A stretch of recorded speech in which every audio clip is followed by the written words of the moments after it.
Ya Nolela, UiTM meneruskan kerjasama dengan PDRM menangani kejadian jenayah. Saya teruskan dengan laporan ini terlebih dahulu. Susulan peningkatan kes positif COVID-19 di negara ini, Angkatan Pertahanan Awam APM Melaka mengambil inisiatif melakukan langkah pencegahan sewajarnya untuk mencegah sebarang potensi risiko penyebaran virus itu. Pengarahnya, Lieutenant Colonel PA Effendi Ali berkata, ia termasuk mengaplikasikan semua langkah pencegahan seperti disarankan Kementerian Kesihatan KKM di kalangan anggotanya, seperti penggunaan penutup hidung dan mulut serta cecair pembasmi kuman. Sebenarnya Pertahanan Awam ini kita sentiasa berdepan dengan masyarakat, orang-orang sakit. Sebab salah satu perkhidmatan kita adalah kecemasan 999, di mana ambulans kita berdepan dengan risiko beginilah. So langkah-langkah keselamatan kita, maknanya PPE kita, personal protection equipment kita memang sentiasa kita wajibkanlah kepada anggota-anggota yang di hadapan itu.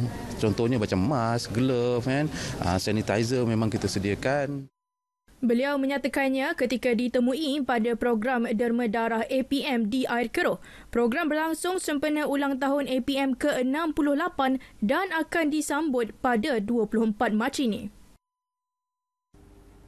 Penglibatan generasi muda sebagai perantara dalam menyalurkan maklumat amat penting, terutama untuk membantu polis mengurangkan kadar jenayah di Melaka. Ketua Polis Melaka, Datuk Mat Kasim Karim berkata, aspek keselamatan di kalangan mahasiswa terutama penuntut yang tinggal di luar kampus perlu dititikberatkan agar tidak terdedah dan terlibat salah laku jenayah. Penyertaan mahasiswa dalam Kor Sukarelawan Polis Siswa-Siswi Suksis dapat membantu menangani kadar jenayah di institusi pengajian. Mereka akan sentiasa memahami tanggungjawab polis dan di samping itu juga mereka akan jadi ejen kepada rakan-rakan sebaya mereka supaya menghindarkan diri daripada melakukan kesalahan jalan raya, kesalahan jenayah dan sebagainya.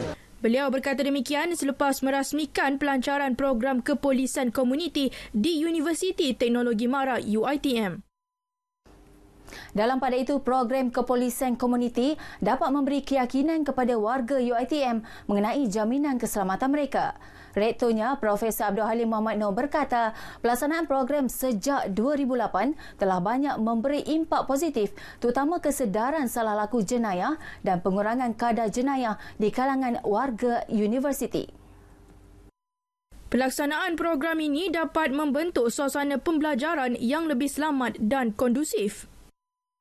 Dengan adanya komuniti policing ini, dia akan bukan saja melibatkan sukses tapi juga pelajar-pelajar keseluruhannya. Di mana dengan adanya komuniti policing kita akan jadi sense of security kepada pelajar-pelajar, di mana akan mewujudkan satu suasana pembelajaran yang lebih kondusif untuk pelajar. Sebagai wakil PB di kawasan kolej, seperti kolej-kolej banyak juga kawasan-kawasan yang panas. Contoh panas itu yang mengambil dadah lah.